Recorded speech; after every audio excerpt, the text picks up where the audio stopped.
So good afternoon, ladies and gentlemen. We are really pleased to be here today holding this event again because it's the type of event that gives us the opportunity to celebrate excellence, service, and generosity. And I am quite confident that you are going to leave here today inspired by the 20th Vecellio Distinguished Lecture. I am Mike Garvin. I'm a professor in the Vecellio Construction Engineering Management Program. I'm also the program coordinator, and it's within the Fire Department of Civil and Environmental Engineering, and I'm very pleased that you have chosen to join us today. So just a few logistics to start. This auditorium has 3 exits. There's 1 in the back and 2 up here in the front. So just keep that in mind. Following the lecture, I'm going to invite everyone to join us for a reception that's over in 100 Hancock Atrium. And so getting there this week got a little more challenging because they decided to start a construction project on the walkway. So we're going to have some students that are going to guide you around the back way to get back to Hancock Atrium. And so this is a map. And so if you could exit out here and go out the door on the side, and then we'll have students posted that will help you get over to 100 Atrium, the Hancock 100 Atrium, okay? But yeah, it got this area here, they closed this week, and so it made it much more difficult to get from one place to the other, right? So that's that. So this event would certainly not be possible without the generosity of the Vecellio family, whose endowment supports this lecture, scholarships, fellowships, and a professorship. I am very pleased to be able to recognize Mr. Leo Vecellio, who's joined us today.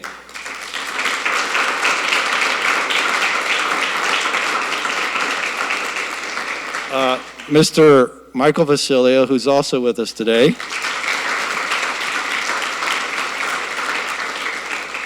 And we have the happy occasion to actually recognize a milestone in both Leo and Michael's lives, in that 2 days ago they had a birthday. And so, and yes, they share a birthday. They were born on the same day. And so, happy birthday, Leo and Michael. And so we've got a little gift here. So this is for Michael.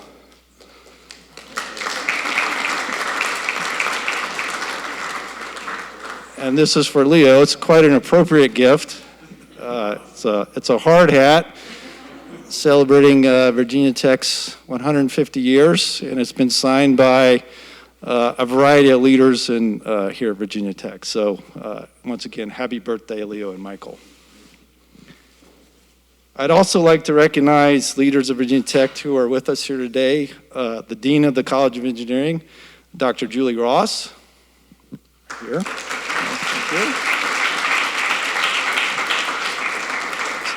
So the head of the Department of Civil and Environmental Engineering, Dr. Mark Whittleson. I'm going to have to put my glasses on to see if there are any other heads here or not. I don't think so. Yeah, I'm going to get Brian. So the director of the Myers-Lawson School of Construction, Dr. Brian Kleiner.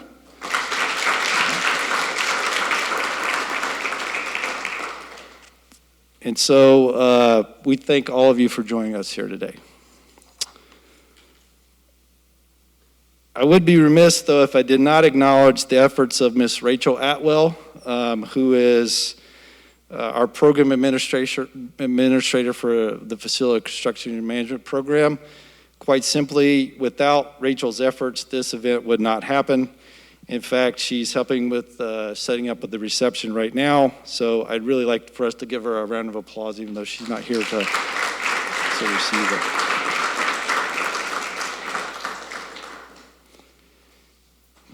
So a very important component of the Vecellio Endowment is the scholarships and the fellowships that the gift allows us to offer to some very deserving students. And so this summer, in a competitive process, the faculty identified this year's Vecellio Fellows and Scholars, and so I'd like to take a moment now to introduce these folks to you.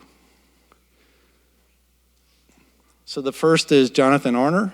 Jonathan is from Stafford, Virginia. He likes to hike, cook, is involved in investing, so I guess if you need some advice, you probably could give it to you. His career plans to pass the FE exam, and he's looking to work for a general contractor in the construction industry. Our next scholar is Kelly Crocker. Kelly is from Haymark, Virginia. She likes to run, play volleyball, bake, and do-it-yourself projects. So if there's something around the house you need fixed, just give Kelly a call. She wants to pursue a master's in structural engineering and then earn her PE license. Next is Alex Ng. Alex is from Arlington, Virginia. He likes to hike, camp. He's also in the marching band. What instrument do you play? Trombone, okay. My daughter plays the flute. So his career plans are to take and pass the FE exam and then work for a heavy civil engineering company on large construction or transportation projects. Yeah, you might want to talk to Leo or Michael after this lecture. Next is Tansy He. Did I get that right, Tansy? Yeah. I've called him he for like 4 years now. I finally figured out it's He. He's from Guangzhou, China. He likes basketball, cooking, hiking, and he's currently in our PhD program conducting research in smart home areas and fields. Next is Paulo Ignacio Jr. Paulo is from Santos, Brazil. As you can tell from the picture, he likes to surf, swim, cook, travel. He's finished his MS and PhD degrees at Virginia Tech, and then he wants to start a consulting firm. Next, we have Shadia Drob. She is from Bristow, Virginia. She likes to fish, kayak. She likes to go on walks with her dog, so got a nice picture of her with her dog, which is always a winner. She wants to pass the FE exam, obtain her PE license, and then work for in heavy civil construction. Next, we have Daniel Keku. Daniel hails from Brown Summit, North Carolina. He likes to play sports, video games, and bike. He's also, I think, the captain of the VSAMP soccer team. Are we having a team this year, Daniel? Too bad. All right, so his goals are to finish his PhD, work in residential and commercial building and construction projects. Next is Rosemary Lyman. Rosemary is from Winchester, Virginia. You can see we get a lot of folks from Northern Virginia here at Virginia Tech. She likes to read, sew, hike. She's also wants to take the FE exam in the spring, and she's looking to work in the field for a general contractor. Last but not least is Ushma Manandar. Ushma comes to us from Kathmandu, Nepal. She likes to travel, hike, learn new languages, and she wants to work at the nexus of consulting and engineering and design and construction. And so, ladies and gentlemen, these are our Vecellio Scholars and Fellows for 2021.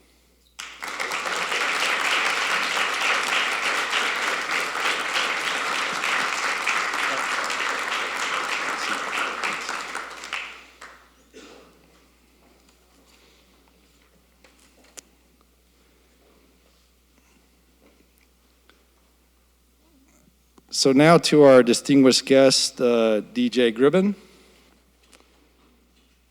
So DJ is the founder of Madras, his own consulting company, and he's a former special assistant to the president, where he worked in the White House and led the effort to create our nation's infrastructure policy.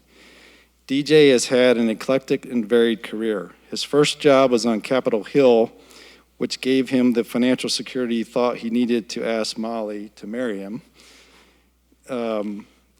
That was a partnership that has spanned 11 job changes, 2 continents, 7 kids, and as of February, 1 grandchild. That seems hard to believe, TJ, but and hiking active volcanoes in Guatemala is a family favorite activity. So this is a shot of them obviously on a volcano in Guatemala. While DJ did not graduate from Virginia Tech, his daughter Abby is a class of 2016. His son Ben is a class of 2021. His son Daniel will be in the class of 2024. And his son Nathan hopes to be in the class of 2027. He's submitting his application to Virginia Tech this weekend. I think he probably got If he can finish the essay. If he can finish the essay. That's always the hardest part. The Gribbin family members are huge Tech fans and look forward to the annual run in remembrance. And I've seen them there several times. So.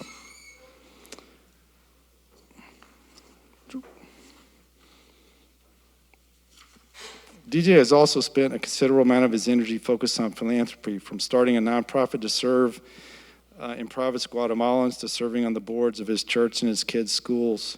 His philanthropic work has even been featured in Philanthropy magazine. Professionally, DJ's career has been focused on infrastructure. He has worked with both in the public and the private sectors. His private sector work has included stints as Director of Public Sector Business Development for Cook Performance Roads, Managing Director and Head of Government Advisory for Macquarie Capital, and National Director of Strategic Consulting for HDR.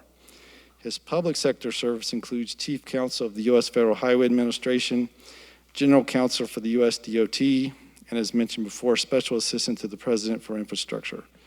His time in each position was focused on innovation and improving our nation's infrastructure. At FHWA, he created SEP 15, a program designed to allow for innovation in highway delivery. At US DOT, he championed auctioning aviation slots to reduce congestion at airports in New York City. And at the White House, he created one federal decision, a massive simplification of the permitting process. I guess this is DJ being interviewed by the president. DJ left the White House for his dream job, self-employment, and founder of Madras, an Arabic word for thoughtful, where he has also served as a non-resident fellow of the Brookings Institution. Since founding Madras, he's testified before Congress, spoken at a wide variety of forums, and is often quoted in the media commenting on infrastructure policy. Ladies and gentlemen, it gives me great pleasure to welcome DJ as the 2021 Vecellio Distinguished Lecturer. Thank you, Mike. Very well done. All right, we don't need to do a sound check. Sounds like we're in pretty good shape. Everybody hear me?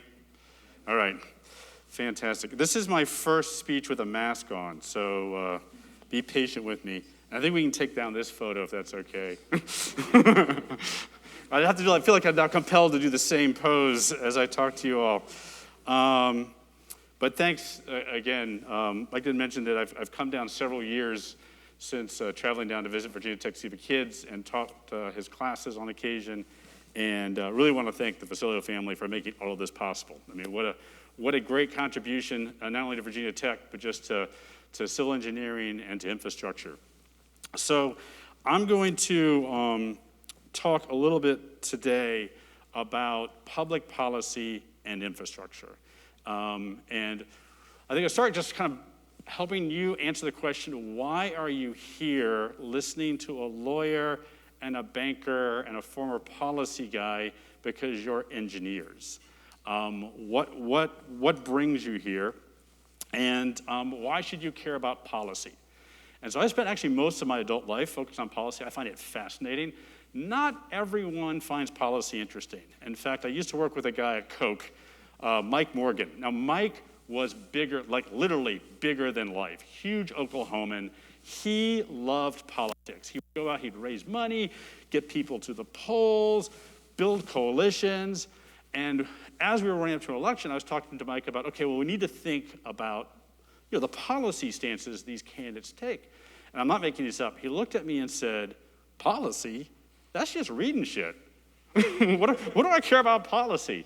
And so I thought, well, let me stop, take a step back, and talk a little bit about why we should think about policy. First of all, every project is a policy. What are we building? Where are we building it? How are we building it? How are we paying for it? All of those questions are policy questions. You can have very good policies. I think Virginia is a great case study in terms of great infrastructure policy. We have a Smart Scales program here. So our capital program is run through basically a formula that allocates money based upon highest need. You can differ with whether we have the right categories, you can differ with whether the weighting is correct, but it's a very objective, sensible way to allocate money as opposed to, will this project's in this state representative district who's chairman of the committee, so we'll put money here. Very, very sensible. On the other side, you can have bad policies that are not helpful to infrastructure. And probably, in my mind, and we can argue about this when I'm done talking, we're in the Q&A section, California high-speed rail, like just an unmitigated disaster of an infrastructure policy. I remember talking to Karen Headland, who at the time was the head of Federal Railroad Administration. This is 2009, 2010. She's like, DJ, the last thing in the world we want is a section of railroad in the desert and no trains are running. 12 years later, that's exactly what we have. We have a section of railroad in the desert, no trains are running, because we didn't think through all the policy implications of that project.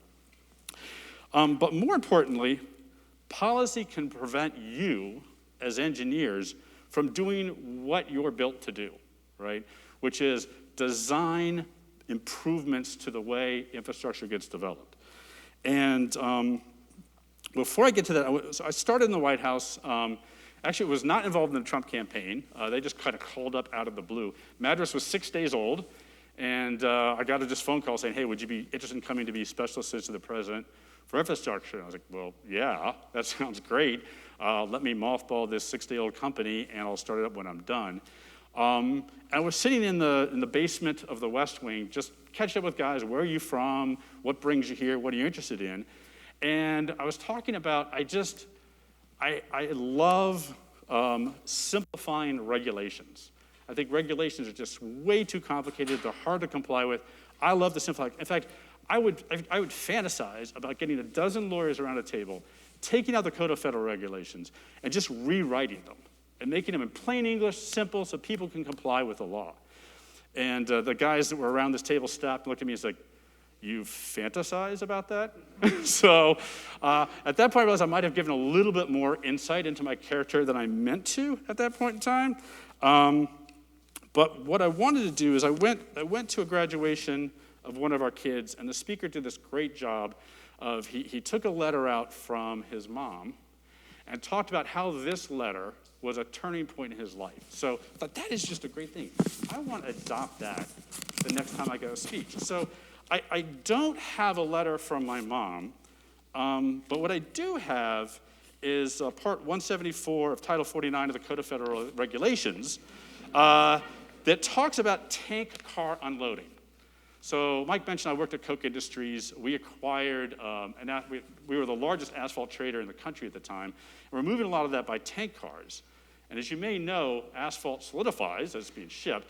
So you have to steam it and heat it up so you can offload the asphalt from the car. When you do that, you need to loosen basically the manhole cover on top so pressure doesn't build up in the car. Like, this is not super complicated. Okay, so they said, read the regulations. What do you think? So I'm reading the regulations, and I come across this provision. The cover must be loosened by placing a bar between the manhole cover lug and the knob. After 2 complete turns, so that the vent openings are exposed, the operation must be stopped. And I thought to myself, so federal regulations, which are very hard to change, by the way, require 2 complete turns of that nut, which means that you can't change the nut design, you can't change the bolt design, you can't change the cover design. So if you were to invent, as brilliant engineers, a little like a latch, like your car hood, you pull the cable and it pops open. If you were to invent one of those that you could pull and it pop the cover so nobody has to grab a wrench, climb on top of this tank car, which is not particularly safe, loosen these bolts and climb down. You just pull that, you can't. Like, you can't use that invention because the regulations require that the nut be turned 2 complete times.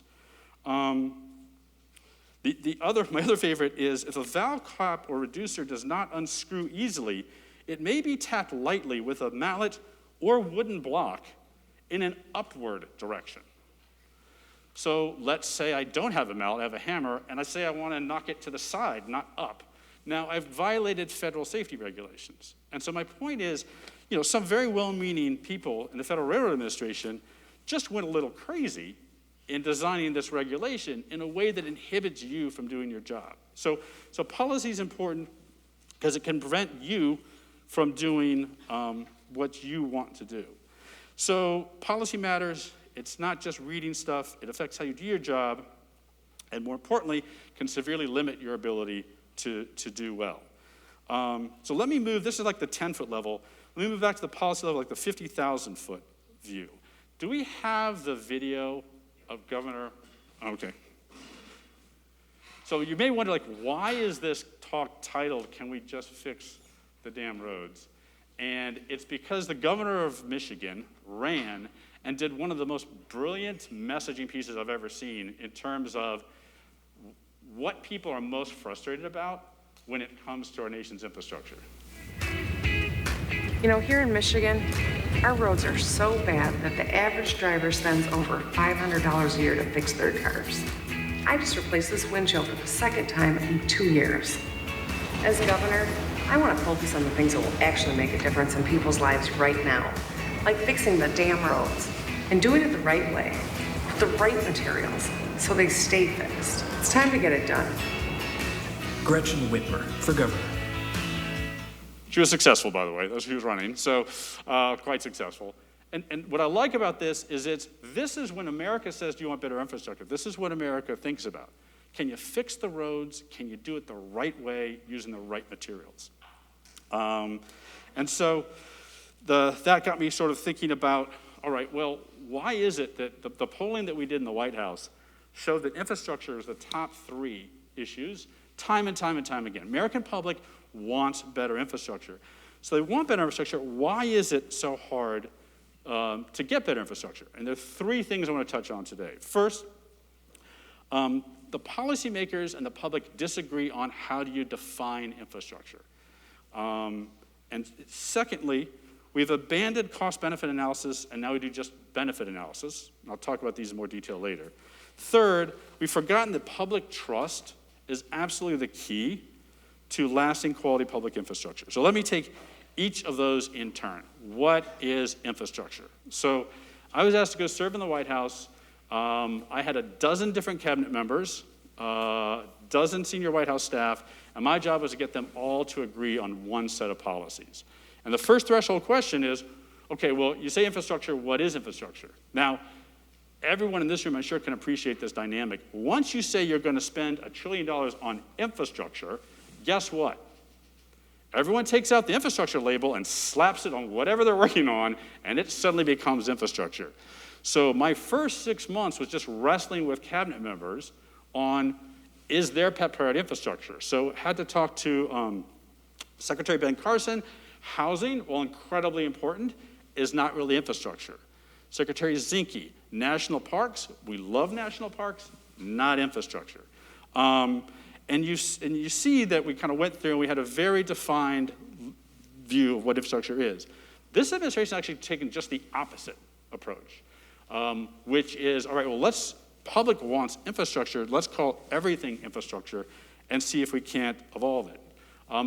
The most interesting sort of conversation I had in terms of what is and isn't infrastructure, however, was with the president's daughter, Ivanka Trump. So Ivanka had an office on the second floor of the West Wing, and she was a very, very strong advocate of paid parental leave. And so she said, paid parental leave, could it be an infrastructure? Like, well, it's like important policy, but it's really labor policy, it's not infrastructure policy. So I was part of the National Economic Council, Domestic Policy Council, the 2 separate entities inside the White House. So it's not really an NEC issue, it's more of a DPC issue. She's not really interested in bureaucracies and like who's responsible for what. She wants it in the bill. So she invites me to come into her office, and we're sitting at her table, and I'm at the head of the table, and she's to my left. She's got her staff around this way. And they in some make this argument. If you want good infrastructure, you need good workers. If you want good workers, you need women. And if you want women, you need paid parental leave. And then at the very end, she did the most amazingly, interestingly manipulative thing I've ever participated in negotiation, is she then just put her hand up and said, "You're with me, right?" I'm like, okay, so this is the president's daughter. She's got all of her team around her, and I went, not really, and gave her the high five. But there was always been this struggle of what exactly is infrastructure. The current administration has got an incredibly broad definition, including, we need to address climate change, we need to address equity, we need to have high-quality affordable health care, child care, 2 years of preschool, union jobs, affordable home health care for the elderly, and paid parental leave. I got these just by looking through the last months of the president's tweets. These are the things he's tweeting when he talks about infrastructure. The bill, the infrastructure side there's the infrastructure side, core infrastructure, and the human infrastructure side. The core infrastructure side includes 47 new competitive grant programs at the federal government level to compete around different elements of infrastructure. So the benefit of the current administration's approach is everyone who has an interest in infrastructure is promised something, right? I think the downside to our approach is it was unclear what people were getting exactly, and so this makes it crystal clear. The downside of the administration's approach is expectations are through the roof, and we're kind of seeing that play out right now in Congress. As progressives feel like they've been promised much more than is currently on the table, so they don't want anything to move. Moderates are arguing if you put anything more on there, we're going to object to it, then it can't move. And so our little sleepy issue of infrastructure that everyone seemed to just agree with generally has now become incredibly contentious. So I think if we're going to move forward, we need to have a clear definition of infrastructure that the public can rally behind. So secondly, at this point I'm going to get a little bit wonky on you, but this is the most important point I'm going to make this afternoon. In fact, I don't know if there's tests based on this talk, but if there are, test this concept for me. And that is good policy is built on cost-benefit analysis, right? So we're going to make a change. And unlike Newton's third law, there's not an equal and opposite reaction when you make policy changes. When you make a policy change, it's more like dropping a stone in a lake and it ripples out. And oftentimes it's unclear where those ripples are going to end up and what those ripples are going to do. So the point of a cost-benefit analysis is to say, all right, what does this program cost and what are the benefits we're going to get out of it? And I was talking to Michael earlier. Interesting, historically, we started like in the 70s. We didn't really do cost-benefit analysis. It was more like, how do we feel about this? This seems like a good idea. Let's do this. And then you think of a bell curve. Alice Rivlin came in. We created a congressional budget office. We started doing really pretty good cost-benefit. And now we're kind of seems like we're feeling back into the feelings part again. And why is this important? Because you can end up with something vastly different than what you anticipated. So one of my favorite stories when I was general counsel at USDOT, this is when before Continental Airlines merged with United, so Continental was a freestanding airline. They were getting hammered on fuel prices, right? Just crushing the profitability. And so they went through, got a lot of really smart people, and they figured out there is one person who has unusual amount of control over fuel consumption, and that's the pilot, right? So let's do this. Let's give pilots an incentive if they consume less fuel. Now that is a very clear market-based way to approach a problem. Create incentives to change. Now what they didn't take into account is guess how pilots can save fuel. They don't cool off the airplane before people get on it, right? They don't run the engine to power the air. Once they're decoupled, then they just don't do anything until they take off. But more importantly, and more devastatingly, they fly the planes slower. So now all their schedules are off, because these planes are all coming in late, because the pilots are basically get paid to save fuel, and they did exactly what they're incentivized to do. So one of the challenges that we have, and we use cost-benefit analysis every day in our lives. If you think about you're out, should you have the third beer, the fourth, the fifth? The benefit is like I'm going to feel pretty good right now. The cost is maybe tomorrow I'm not going to feel so good. So let me balance that out. You got more complicated cost-benefit analysis. Like, do you give a panhandler $10? Are you helping that individual? Are you enabling that individual? It's kind of a case-by-case basis. It's hard to tell. But cost-benefit analysis is all around us. But what happens if you don't understand the cost in a cost-benefit analysis? So what happens if the cost is really much more than you think it is, you're end up going to making very poor choices. So I'm going to pause right now, and I need help. Were there two people who are going to help me? I'm going to pass out money to the audience, and what I want you to do is actually just kind of cleverly figure out, just take one and just pass it around randomly, and we'll see how fast, as very smart engineers, we can distribute this money around the audience. I want everyone to have one of these $100 bills. For those of you in the back, they're not real, but they look pretty real, right? I love this. This is play money that we got for a casino night that Molly and I did.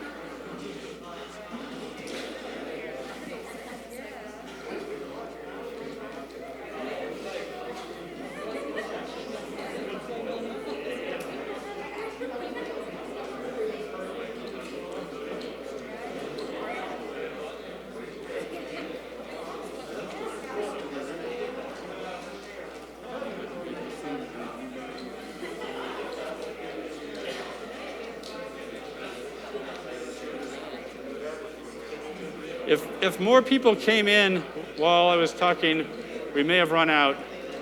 All right, could everybody just hold up? All right, fantastic. Okay, let me explain what you're holding. Okay, what you're holding is your community's federal gas tax dollars. So everyone in here has been deputized as a mayor, except the people all the way to the right here. And if there's not a person all the way to the right, then whoever is rightmost is now a governor, okay? So everyone here is a mayor, except for the people here all the way on the right who are governors. So what I want you to do is, all you mayors, pass your money to the governor, because we're gonna collect this gas tax. So these are the highway gas taxes.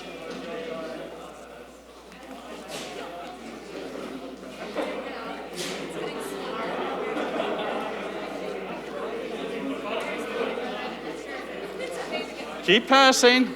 I see some people pausing. All right, so governors, you've done well. You've collected your state gas taxes, all right? Now I want everyone to pass them down front because they're gonna come back to me. I'm the federal government, right? So one of the beautiful elements of the gas tax is it's collected at the rack at refineries. So there are about 1,600, only 1,600 collection points, which is very, very small for a collection of tax. So the cost of collecting the gas tax is virtually de minimis. The challenge is that once it comes back to me as the federal government, by law, I have to send the money back to the states, and every state needs to get 95%, let's call it 100, basically 100% of everything you sent to me. So by law, I have to send it back to you. But, wait for it, I've got a few things, a few ideas about what I want you to do with this money. So I'm gonna put 99, literally 99 restrictions on how you as states and communities can spend this money. Okay, now here's the moment of truth. Will this paper cutter actually do what I want it to do and slice these dollars? Okay. Oh, that wasn't nearly as much as I wanted. So the cost of those 99 restrictions is about 25%. And the reason I say about is because I spent a long time in the White House trying to figure out exactly what the cost of these dollars were. Okay, so these go back. Federal government is now sending this money back to you. Thank you for sending it to us. We've received your money. To be fair, we're going to give it all back to you again, but we're giving it to you with restrictions. They're going to eliminate 25% of its spending power, okay? So my question for the group is, we collected gas taxes, we did efficiently. We sent those gas tax dollars to the federal government. The federal government, by law, if you get dollars, just hand them out multiple directions. We don't need to eat. All right, So I want a brave volunteer from the audience to explain to me what just happened. Anybody? What? Shrinkage. So what do you have now? If I took 25% off, what do you have now? Lesser value. You have $75, you had $100. Now wait, how does this get reported? Wait, my community just got $75 from the federal government, right? I was in the White House meeting with a group of mayors, and I tried to make this point by everyone around the table. I said, who here would like more funds for infrastructure? Everyone put their hand up. I said, that's great. Now realize the federal government can't create wealth, it can just redistribute it. So if I give you more funds, I have to take it from somewhere else. So which mayor here would like to give funds to another community? And shockingly, no hands went up. I was like, do you understand the problem here? And I was talking to a friend of mine who's now director of a state DOT, and he said, like, DJ, I totally agree with you, but I have to confess, when I get that $75, I put a press release out saying, I just got $75 from the federal government. Now, the problem is, if you don't get the cost benefit right, you're going to make bad decisions. And we have lots of instances where people have built infrastructure that's not really needed because they had federal funds available to them. And beyond that, I had a friend who's another state DOT. She asked her staff, she was relatively new to the role, like, okay, what are we as a department trying to accomplish? And they came back and said, well, here's what we have federal funds for. It's like, okay, well, that's sort of helpful, but it's not what I asked. What are we trying to accomplish? And they came back and said, here's what we have funds for. So not only is the cost benefit sort of twisted in terms of not appreciating what's happened to funding, but it also is heavily shaping the decisions that are being made about what infrastructure we're building, because people don't feel like it's $100 out of their community that they're putting in this bridge. They feel like it's 75 free federal dollars they're putting in this bridge, so what the heck, let's spend money on the bridge. And again, I don't have anything wrong with bridges, but the problem is we need to have a better system for how we think through and the policies made. So, I'm going to now just skip to, so the last point I want to make a cost-benefit analysis is, and free funds, this is a bipartisan, right? So whether you're a Republican and feel like Democrats do it, or a Democrat and feel like Republicans do it, no. Everybody is doing this. And I'll take tax policy as an example, tax and spending policy. Republicans, famous Laffer curve, trickle down, we can cut taxes and we'll actually have less of a deficit. Because the taxes will stimulate growth, the growth will generate more tax than we've got otherwise, and therefore we can cut taxes at whatever level and reduce the deficit. Democrats, more Keynesian approach, hey, we can increase spending, and we don't need to worry about it. The increased spending will trigger growth. Like, remember, both these things are triggering growth, create lots of jobs, create economic activity, and that activity will offset the spending, and it won't affect the deficit. And so if you ask yourself, why do we have $28 trillion in debt? It's because there is this bipartisan agreement, and whoever's in control takes whatever action that benefits their party to basically increase the deficit because it doesn't really cost anything. So that, we talked a little bit about how federal railroad regulations can affect your ability as engineers to come with the right answer. Lack of cost-benefit analysis can truly impair our ability as a nation to make good spending decisions. And so finally, let me wrap up with my last point, which is very esoteric but quite key, and that is the long game is about public trust, right? When we're engaged in policy, we need to do things that engender public trust in the system over the long run. And there is a conflict between politics and policy. Politics is all about downplaying costs, upplaying benefits, right? Doesn't really cost anything, and you'll get worlds of benefits from it. And policy is about, no. We need to stop and carefully measure and understand the true implications. And that dynamic, unfortunately, in the last couple of decades, has steered more towards the politics than the policy. So the formula for public trust is pretty simple. It's good projects. We heard this from Governor, well then candidate, now Governor Whitmer. Good projects at a reasonable cost, delivered on time, create public trust, which encourages increased investment, which allows us to develop world-class infrastructure. So if we can get into this virtuous cycle of it, it's incredibly impactful. And I was having lunch with former Colorado Governor, now Colorado Senator John Hickenlooper, who has the unique distinction of having been a mayor, a governor, and a senator. And he's like, that is like, he's the one that actually sort of taught me about this, is that you have to have public trust to get good policy out of it for the long run.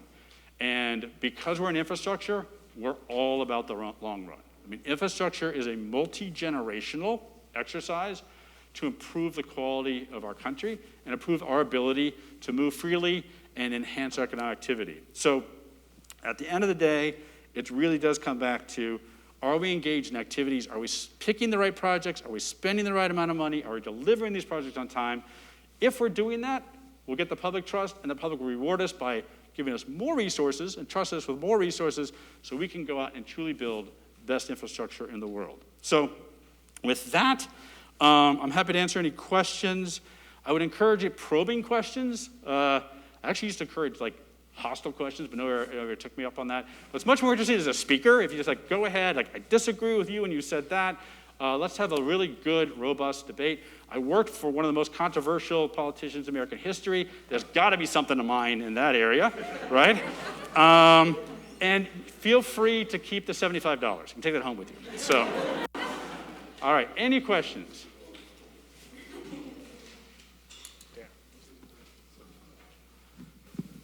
Yes, so I have a question on behalf of one of the students at the construction management course on here. And this question reads, is it difficult to deal with the public when they don't understand how difficult and long it takes for infrastructure to be built? What questions do they ask? I'm sorry, your mask is, like, I'm just not a huge fan of masks, I'm sorry, but it's muffling, so I can't hear. Okay. Is it difficult to deal with the public when they don't understand how difficult and long it takes for infrastructure to be built? What questions do they ask? Okay, yeah. So that's an excellent question. Good, public trust. So the public's coming back to you saying, why isn't this road built? Why are the orange barrels still out, right? Like we talked about that earlier. How can this take this long? How can it be so expensive? So I view questions like that as helpful because it gives us an opportunity to explain back to the public, no, these things do take time. It also is helpful because sometimes the public is giving us a market signal that we need to respond to. I told a story earlier about I worked on a project that took 12 years to permit. Right, that is insane. NEPA process should not, on average it's 4.5 per project, but even then it shouldn't take 4.5 years. So I think it's quite helpful for the public to come back to us. At the same time, it is good for us to manage expectations. One of my favorite mismanagement expectations is when we had the earmarks, congressmen would, for a $10 million project, they'd get $1 million. They'd issue the press release. They'd have this big hoolah. There's only $1 million for a $10 million project. But the public's now expecting, hey, wait a minute, I read in the paper that this project's funded, where is it? So I think the public doesn't, like any policy issue, the public's not gonna fully understand what we're doing. It's incumbent on us to help them understand. And instead of just pushing back and saying, well, that's silly, like you can't build a road project in 6 months, like, okay, well, here's an opportunity for us to explain what we're doing and why it's taking the time it's taking. So, excellent question. Yes, sir. So I set you up kind of because I was a governor here for my mayors and we didn't return everything to the government because we don't trust our federal system and more power to the states. And so I have something to go back. How do you build trust across the cascades of policymaking? I love that question.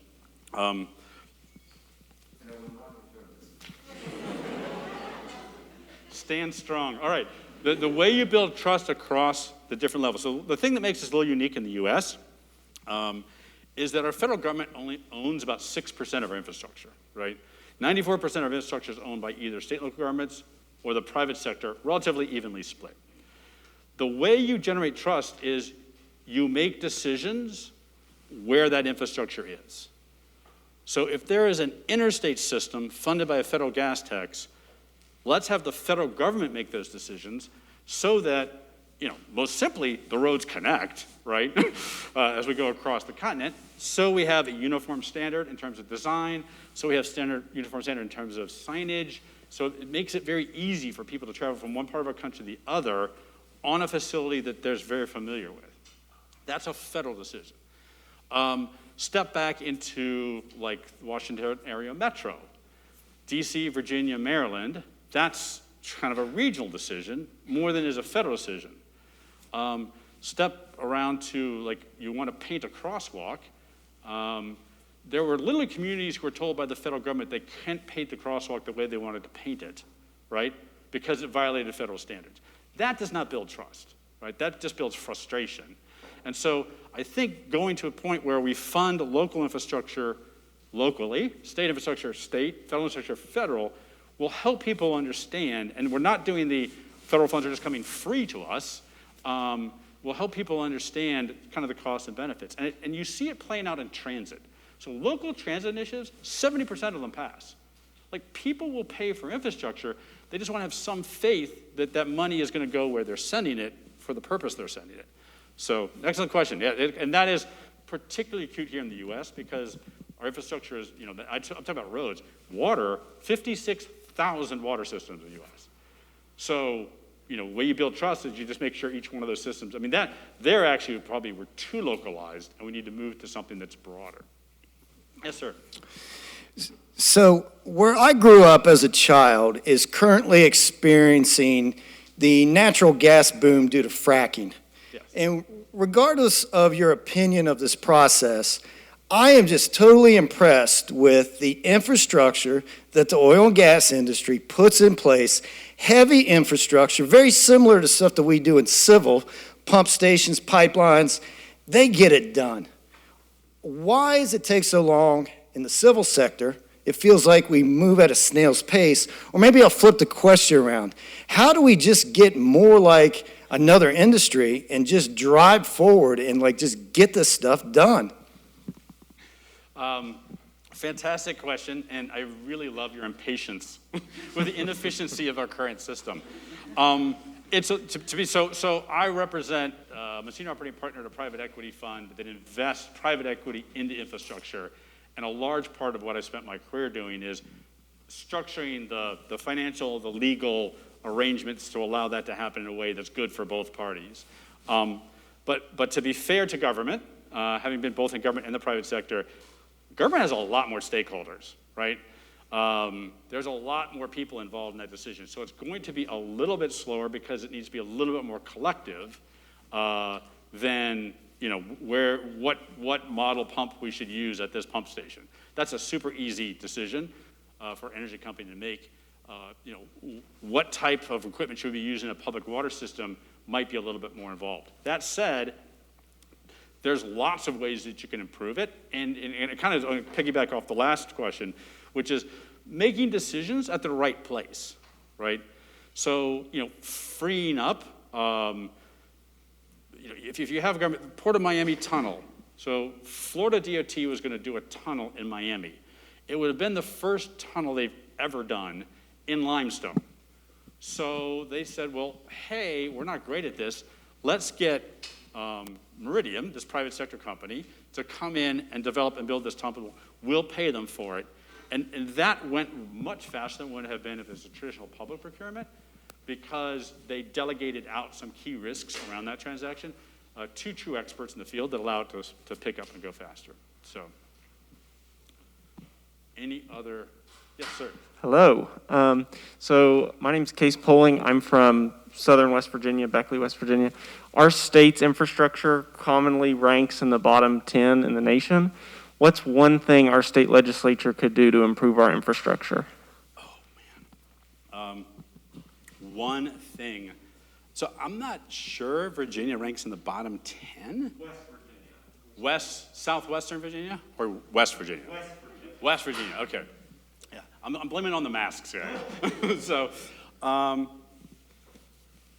I would encourage, first of all, from the Robert Byrd era, there was a lot of wonderful infrastructure built in West Virginia. We actually have some property in West Virginia. I love driving in West Virginia. So I'm surprised that At least the part of West Virginia I'm moving in, it's actually pretty good. A little narrower than it should be, but pretty good. I think the best thing to do is, first of all, take a page out of Virginia's book and create something like the smart scale system. I mentioned this earlier, right? So don't just allocate funds based upon political power, and allocate them in places where they truly will meet the greatest public need, because then it's easier to go back to taxpayers and say, hey, listen, you gave us your $100, we didn't send it to the feds, we spent it here, right? We developed some good things with this, will you give us another 20? And I've seen in state after state after state. So federal gas tax was last raised in '93. There have been 34 states that have increased their gas tax since then. Actually, no, sorry, just in the last 10 years, there have been 34 states that increased. So at the state level, people are getting it. And I think for West Virginia, I would also focus on, are you using those dollars efficiently, right? Are these projects taking forever? Are the orange barrels out way too long? Is the quality, I mean, we've all driven on asphalt pavements that were just newly repaved that weren't great. That's terrible from a public trust standpoint. So I am surprised at the number of DOT officials I've known over the years that think the best way to improve their program is pound on the table and say, give me more money, as opposed to taking the money they have, deploying it more efficiently, and telling the public, hey, look what I just saved you. Look how I made this dollar go further. Now do you want to invest more with me? A friend of mine, Pete Ron, when he was the secretary, or at least the director in Missouri, did just that. Like, he went out and he issued press releases all the time, had a newsletter, here's what MoDOT is doing for you today. And people were like, oh, this is great. And then he went to the legislature and said, can I get a gas tax increase? Like, sure, yeah, you're doing a great job. So there is this weird cultural thing where, especially in the highway community, where people will bang on the table and say, basically, I've been doing a terrible job and you need to give me more money to meet the need that I haven't met up to this point in time. That's not a winning message. So I would say, deploy it well on good projects, on your projects, spend it efficiently, and then public trust. Communicate to the public and tell them what you're doing. I think all of us naturally, I'm going to go out and do a great job and everyone will notice I don't need to say anything about it. And that's wonderful from a humility standpoint, not great for running a highway program. You should go out and just shout in the megaphone and tell people what you're doing. I have a quick question. Oh, because the voice just comes from above, so. What advice would you give students in our position who are looking to enter the civil industry about mindset and expectations towards infrastructure policy in the future? That is a fantastic question, and I have only 7 minutes left. But I think the first is, it's just wrong to think the federal government is going to make or break this industry. As I mentioned before, federal government is kind of a small player. It gets 90% of the attention and provides 25% of the cash. So I wouldn't focus on that too much. I really would focus at the owner level. If it's highways, state DOTs, if it's water systems, if it's airports, airport authorities, and make sure that they're, and I'm glad you asked about policy, because as an engineer, part of your job is if you're in public sector infrastructure, means you're working for a government, is to make sure that the policy leaders who are not engineers understand the value of what you've done, right? So if you've saved money, if you've done something efficiently, if you've created something new, if you're ahead of schedule, just make sure that the people above you understand what you've done. And then play the long game. Like, oh my goodness, this is not this year we're gonna make or break it. It's decades long.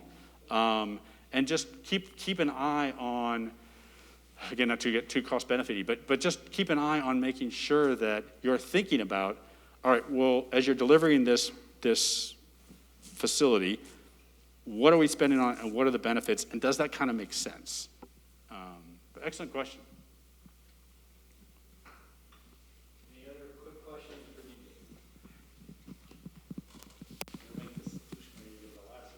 you? Okay.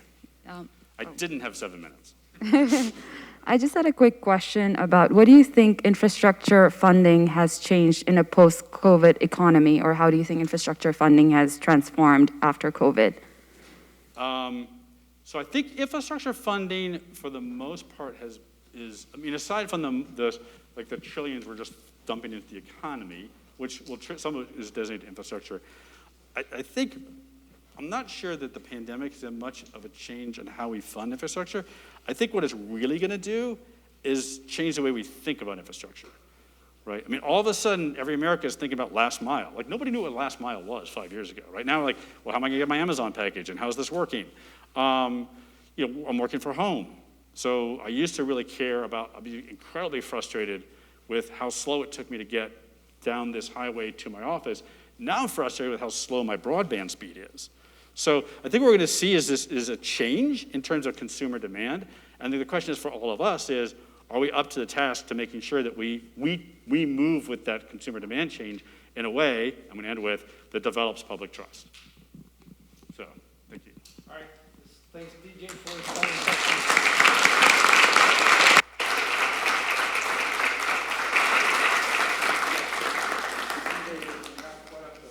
Oh, I'm not? We have a few gifts for you for being with us today. You guys are good at gifts. I littered a little bit down here with the $100. And I do want to talk after this to anybody who kept the entire 100. So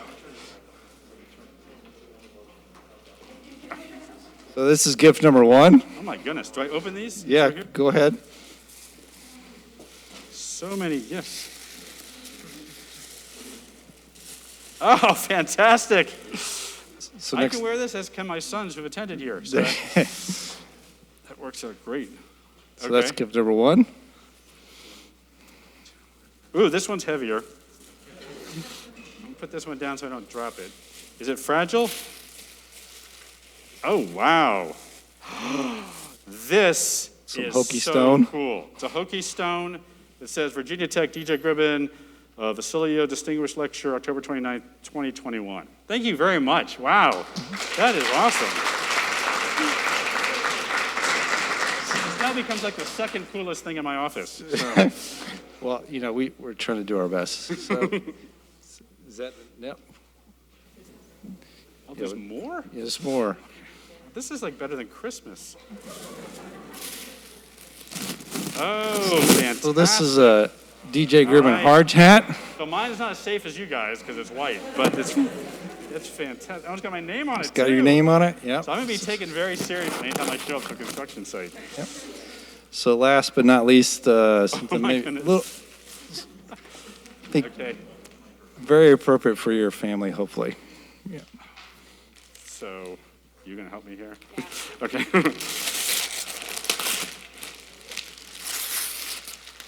Oh, wow.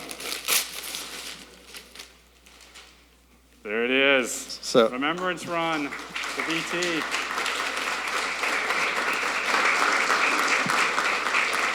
So I thought that would be appropriate given how often your family has come back to do the Remembrance Run. Wonderful. So I thought we might actually be in here somewhere. you probably are. But, I think thank you you all probably very are. much. So again, let's thank DJ for his time this afternoon.